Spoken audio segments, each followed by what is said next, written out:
Bismillahirrahmanirrahim. Hadirin jamaah Jumat rahimakumullah. Agama Islam adalah satu-satunya agama yang diridhoi oleh Allah Subhanahu wa taala. Inna dina indallahil Islam. Sejak zaman dulu, sejak zaman Nabi Adam sampai zaman Rasulullah sallallahu alaihi wasallam, agama yang diridhoi oleh Allah, agama yang dianut oleh para nabi dan rasul sejak zaman dulu itu adalah agama Islam. Bukan pada masa Nabi Musa. Nabi Musa adalah agama Yahudi. Bukan pula zaman Nabi Isa alaihissalam adalah agama Nasrani. Tapi semuanya adalah agama Islam. Dan nama tersebut berasal dari Allah Subhanahu wa taala, bukan dari Nabi sallallahu alaihi wasallam. Salah satu arti daripada Islam adalah damai. Agama Islam adalah agama damai, agama yang menuntut kedamaian di permukaan bumi ini. Maka Allah Subhanahu wa taala dan Rasul-Nya senantiasa memerintahkan kepada kita agar kita menjadi hambanya, agar kita menjadi umat Nabi yang penuh dengan kedamaian. Rasulullah sallallahu alaihi wasallam memerintahkan kita, ya ayyuhan nas afshus salam wa at'imut ta'am wasilu arham wasallu wan nasu niyam tadkhulunal jannah bisalam.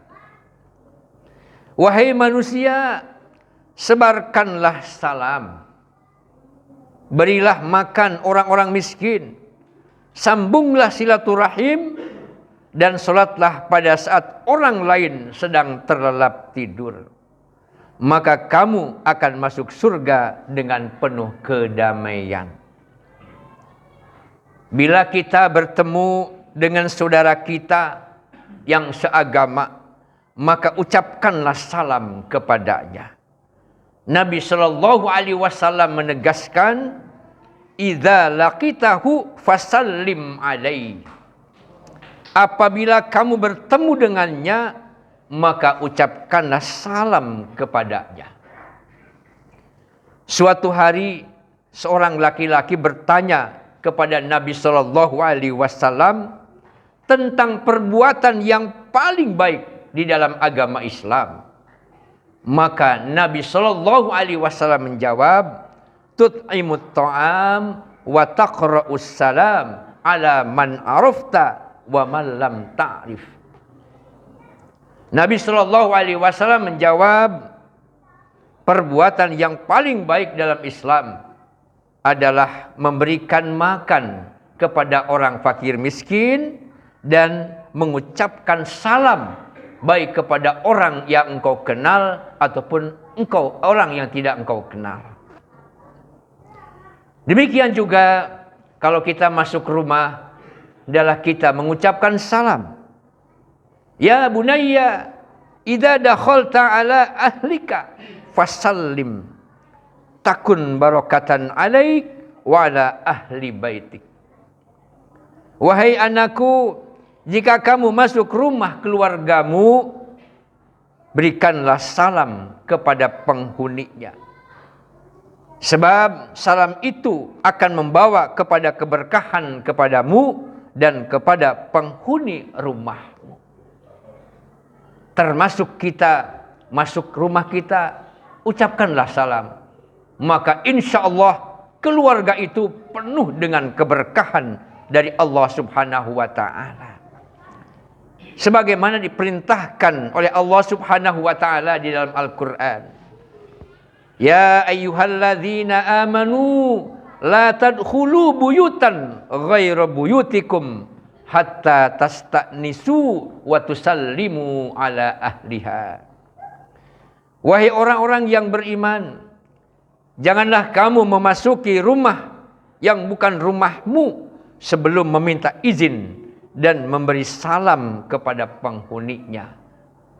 Maka insya Allah itu pun akan mendatangkan keberkahan dari Allah Subhanahu wa ta'ala. Hadirin rahimakumullah. Salam sudah ada sejak zaman Nabi Adam alaihissalam.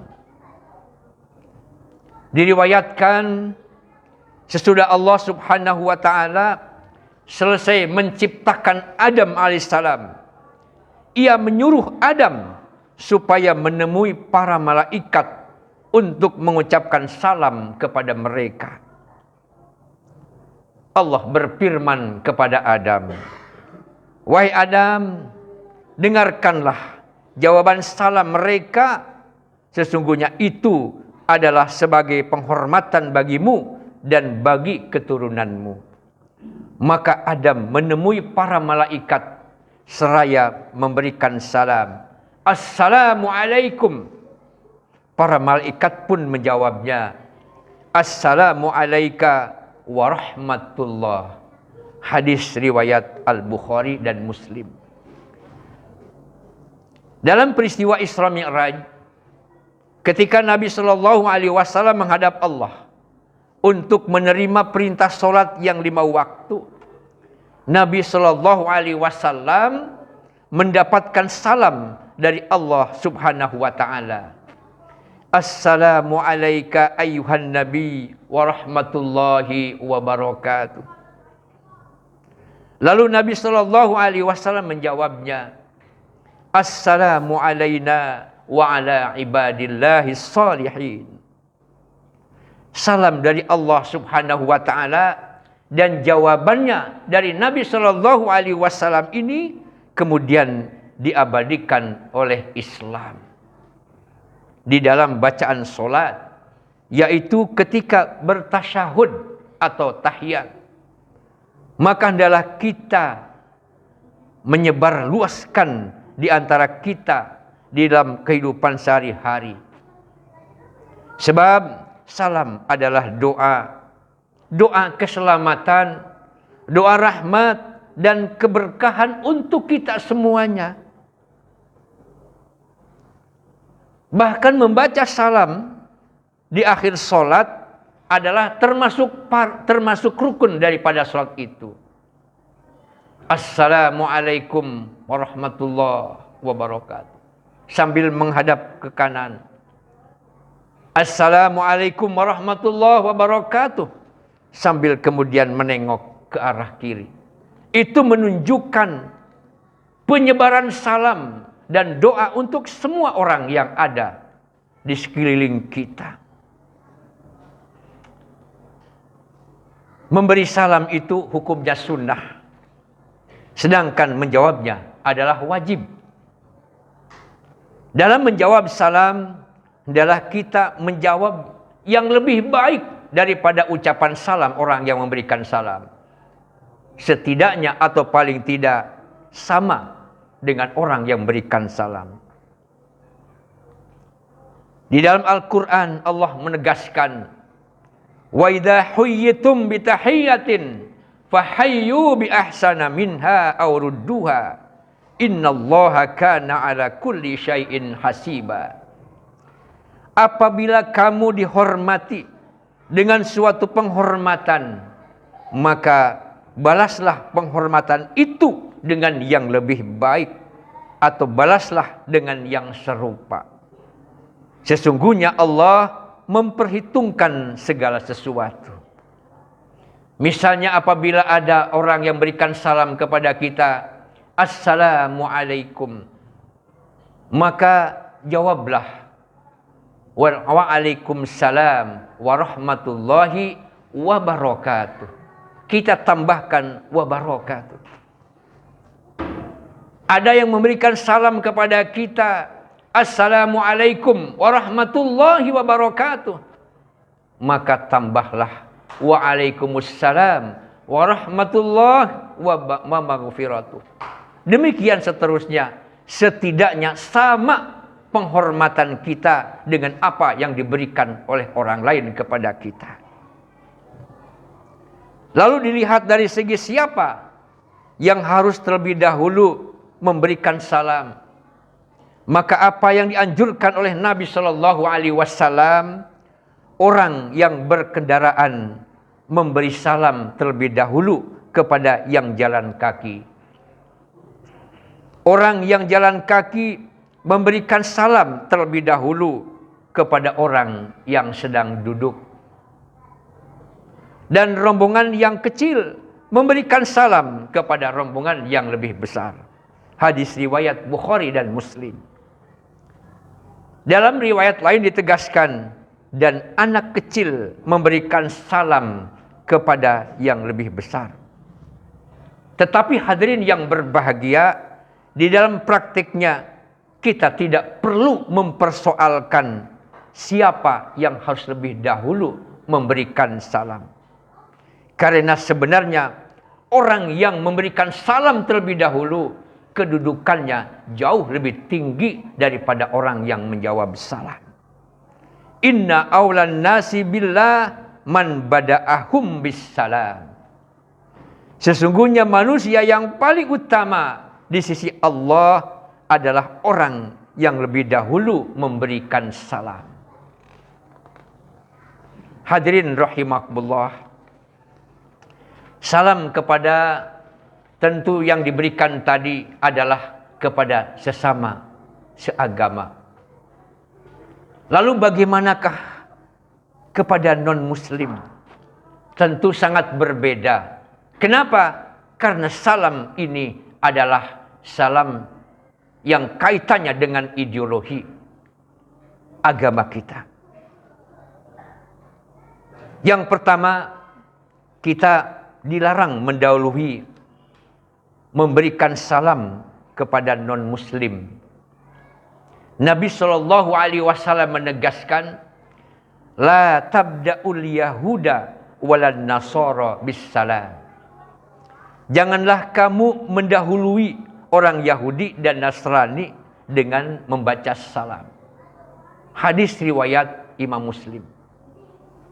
Yang kedua, kalau memang kita hendak melalui salam, hendak mendahului salam kepada mereka, maka kalimat salamnya adalah assalamu ala manittaba'al huda, yang artinya kesejahteraan semoga diberikan kepada orang yang mendapatkan petunjuk. Jadi tidak ditujukan secara khusus kepada orang non-muslim itu. Salam inilah yang digunakan oleh Rasulullah Sallallahu Alaihi Wasallam di dalam surat-suratnya kepada para pembesar non-muslim. Assalamu ala manittaba'al huda. Kesejahteraan semoga diberikan kepada orang yang mendapatkan petunjuk. Lalu yang ketiga, kalau kita mendapatkan salam dari mereka, dari orang non-muslim, maka jawaban salamnya adalah wa'alaikum. Cukup wa'alaikum. Idza sallama alaikum ahlul kitab faqulu wa'alaikum. Jika orang ahli kitab memberikan salam kepadamu, maka jawablah wa'alaikum. Hadis riwayat Bukhari dan Muslim.